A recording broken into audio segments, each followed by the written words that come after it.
Okay, so parts are fiction. Nothing resembling parts exists.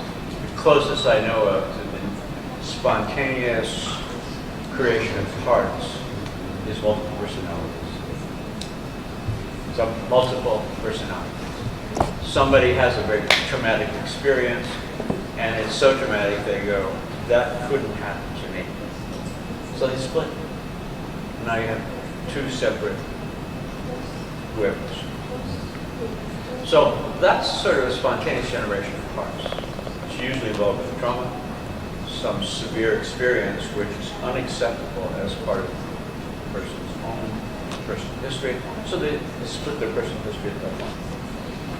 Now there's two parts of it, which ultimately have to become together. So parts is a very useful concept. It gives you a leverage. Remember the Archimedes long lever with a fulcrum? Give me a lever long enough, I can move the world. This is accurate in a mechanical sense. Now, there's a lot of stuff like parts, unconscious, conscious, a lot of distinctions in NLP that we use constantly, which are temporary impositions by us of a certain kind of left brain linguistic behavior on the flow of experience. All language has this quality. You go into a restaurant, you look at the menu, see what you want to eat. You use that as a guide for ordering. You do not tear off that part of the menu and eat it. But many people live that way. As if work would think so. There's experience. It has no need to be for you to do anything with it. It's there. It's running. It's happening all the time. Sometimes it's useful to impose linguistic structure on the flow of experience in order to get a leverage point which allows you to make a difference in your experience, the experience of your company, the experience of your family, the experience of your couple, experience with clients. And in the case of our application here, with the students who will be participating in the seminars where you're acting as a trainer. So parts don't exist. We create them on the spot as a way of creating a leverage position. As a matter of fact, there's this funny thing about parts. You find someone who, you ask them a question, they go, oh yeah, okay, we can do that. And you see by the head movement, you hear by the differences in the voice, and you compare that with words, and you go, disaster. This person is attempting to express more than one part simultaneously. They are classified as incongruent. Now, in order to assist them, if in fact that's what the point of this drill is, in becoming congruent in these things, then one of the things you'll actually do is to exaggerate the separation. They're stuck together. So every time one part expresses itself, the other one simultaneously has to express itself. We're talking about the process of change. Now, in order to achieve an integration of those parts, if in fact that's the appropriate move, some cases are, some aren't, you got to separate these even more. So you create a schizophrenic, and then you can integrate the schizophrenic. So the parts are a very useful way to think about developing each part of the person until it's robust enough, discovering what the intention is, finding some common intention, and then either coordinating them or integrating them. So that's my comments about parts. Parts are extremely useful concept in an applied application. They're useful until you start believing in them.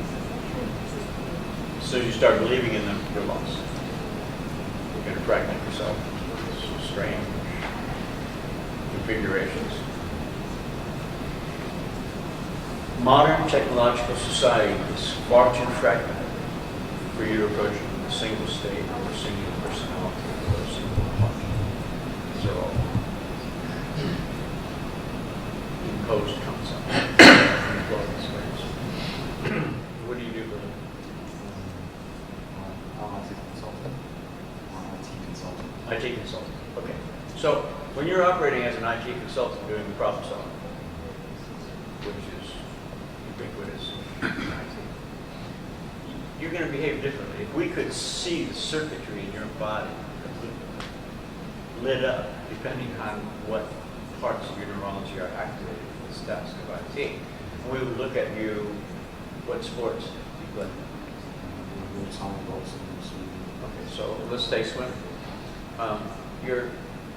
The illuminated parts of your neurology and physiology, which are activated and operating when you're swimming, are going to be minimum overlap with what's happening when you're solving a puzzle on IT. So in that sense, because of the differing demands conjecturally, it's very useful to have different parts in the sense that you know how to shift conjecturally, to know what parts of the resources called your neurology, your physiology, your biochemistry would be usefully activated in order to respond to present context and challenges and puzzles, the lights that it holds. There's a principle here, which I'm going to use a swimming example. Have you ever been depressed in your life? Have you ever managed that one? Not really. There are people who do manage this. I'm sure you've run into it. Now, if you take someone who's depressed and you put him in the water and tell him to swim, how long are you going to be depressed?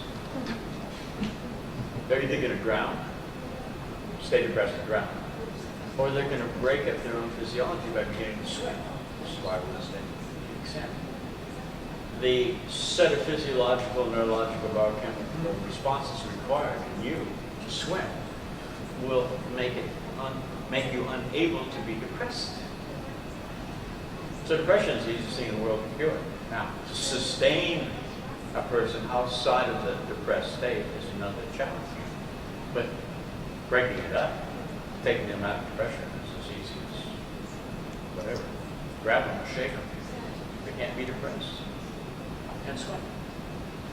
So this whole thing about parts has a little bit of an echo in the way we've organized in a technological modern society. The overlap between what's required for you to perform well as an IT guy are different than, are you an uncle? Are you an uncle? Okay, do you know any young children? Do you have connections with any young children? So what you need for that context is fundamentally different than what you need for an IT context. And if you're going to succeed in the important contexts in your life, there's this development of a certain class of flexibility. You know, as you shift from one, perceive what the context is, what your intention in this context is, what you want to accomplish. And then you shift to activate what you have in order to succeed. So parts are a really good idea until you believe them. Then they become very dangerous. That's my answer to your question.